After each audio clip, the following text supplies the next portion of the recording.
Hey, it's your boy, Sergeant Hooked on Heroes, with another review slash recap of now Kamen Geats, episode 31. This is another really great episode. I've been really solidly enjoying Geats all the way through. It's had a few episodes that haven't been as awesome as some of the rest, but none of them have ever been bad, I don't think. Honestly, I think most of them have been pretty awesome. And this was no slouch. This has some pretty decent reveals and some pretty shocking turn of events that happen, things of that nature. But yeah. So we're gonna in just a minute. I just wanted to say that on the channel this week, as far as content, this review, of course, my King Oja review for episode 7. Pretty soon I'll be recording that. And this week on the show for Henshins and Homies, the podcast, we'll be doing our MMPR Once and Always discussion, and also our favorite moments in MMPR, which I do have some. I know I shit on the show sometimes and on the fandom for it sometimes, whatever.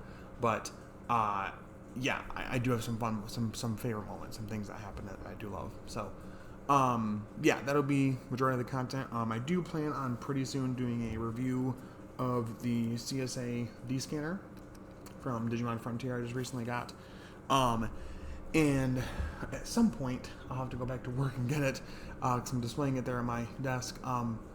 My DX Veil / Destron driver. I'll have to do a thing about that, Tokutovio on that. But anyway, Kamen Geats. Let's get back into it.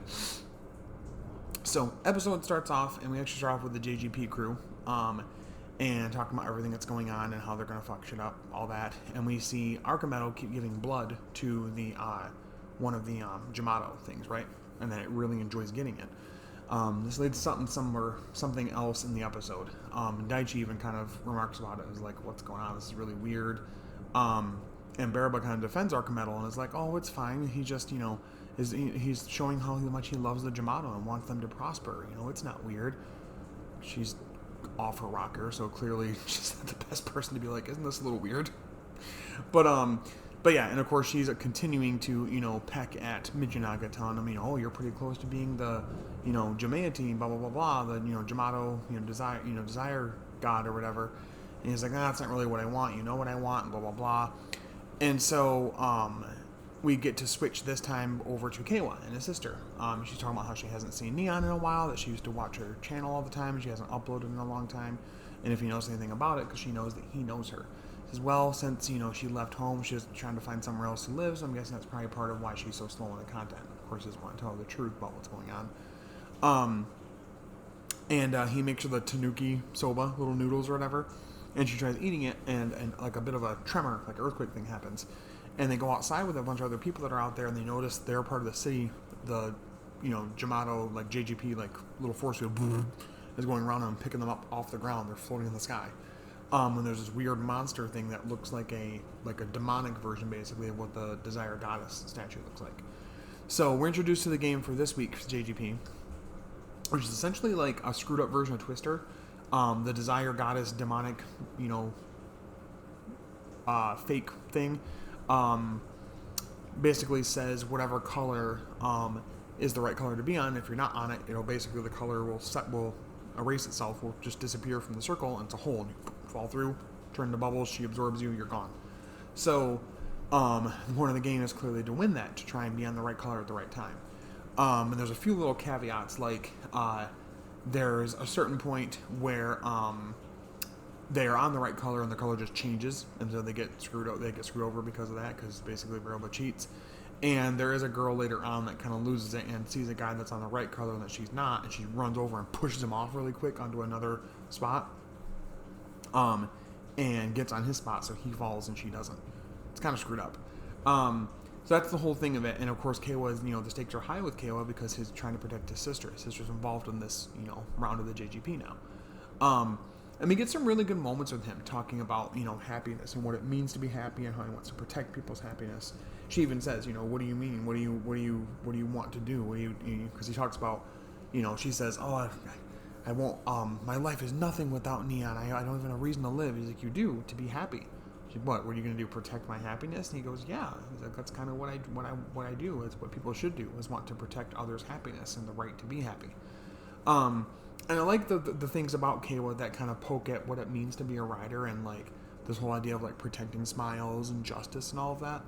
Um, and yeah, so there's that, along with Ace kind of struggling with this whole thing now of finding out that he is born from the Desire Goddess, that his mother is the Desire Goddess.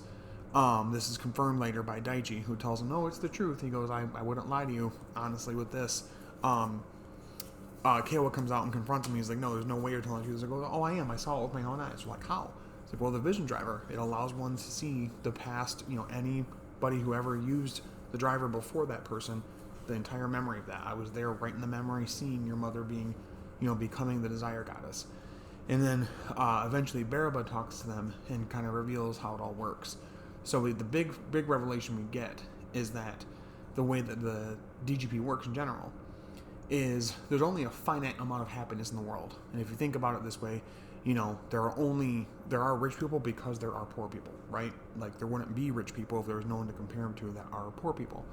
And so how it works is the DGP is that anybody that dies within it, their happiness is added into, like, basically a sum total happiness, and that is formed together to give the winner their happiness.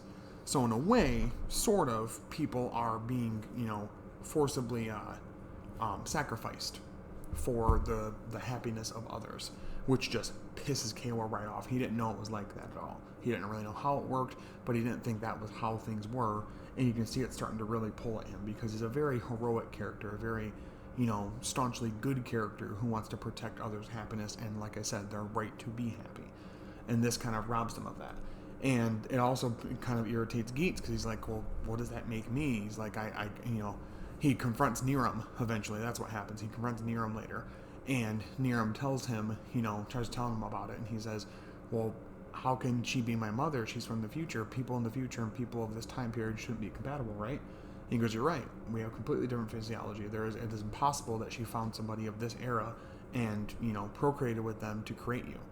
So, essentially reveals to him and confirms to him that somehow his mother, Mitsume, whatever her name is, must have, been forcibly made into the goddess of creation, yes, but then used her power to create Ace because she wanted to have a child. She saw, I'm guessing, the beauty of humanity and of parenthood and, creating a family and a legacy, and wanted that for herself, knowing that she couldn't physically do that with somebody from the time period here.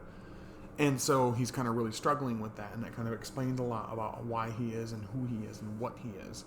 That he's kind of this anomaly, and that's why he can remember all of his past lives, because he was born from the wish of the DGP, basically. But if you take that literally with what we know about the DGP now, where people's happiness and lives are sacrificed for the happiness of others, in a way, him coming into being meant that somebody else had to die. So even more of a reason for those that don't like Geats, or those that are opposed to Geats, to dislike him more. Which I think is a really interesting layer to add to it. I think it's really cool. It adds a lot to the mystery and how the logistics of the whole thing works. And again, it really gets at Kayla, and I kind of get a sense that, depending on how you see the ending here, I want to talk about that in a minute, that Kayla might eventually break away from the group and have his own little splinter group, trying to completely dismantle everything related to the DGP or JGP at all.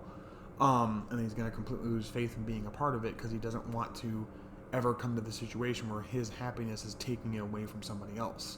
You know what I mean? I like them challenging that. I like that they're challenging this, like, super altruistic, goody two-shoes way he looks at the world, where he's like, I just want world happiness and everybody to be okay.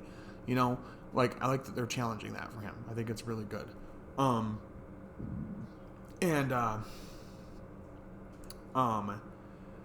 Yeah, so there are some good fights throughout. We have a lot with Geats and Michinaga fighting with each other, Kayla fighting some of the, especially once he finds out about the happiness and being stolen away from people and all that.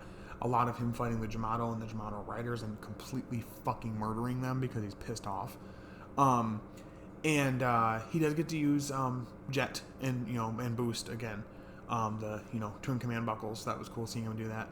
Mostly in ninja form, like normal. But the last little bit of it, he's confronted by Michinaga, and he's near one of the holes, and Michinaga tells him, that he's going to continue to stay opposed to them. He's like, but why?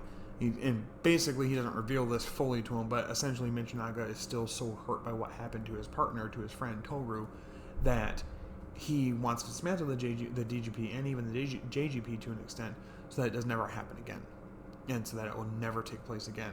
Whereas Kayla wants to protect everyone's happiness, but doesn't know quite how to do so, knowing that part of the DGP was sort of a lie for him, that he wasn't sure how it worked and didn't think it was like that. You know what I mean? So, but at the very end of it, Michinaga drops him through a hole, and he turns into bubbles. So I'm guessing he's eliminated from the JGP now, but does that mean he's dead? Does that mean he's just trapped? Like, what does it mean? Especially with all the underhanded tactics Baraba has used, it kind of worries me what his fate is.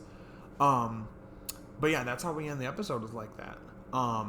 And it's kind of up in the air what Keiwa's fate is. Even Keikara is like, I cannot laugh at this turn of events here, Sakura-san.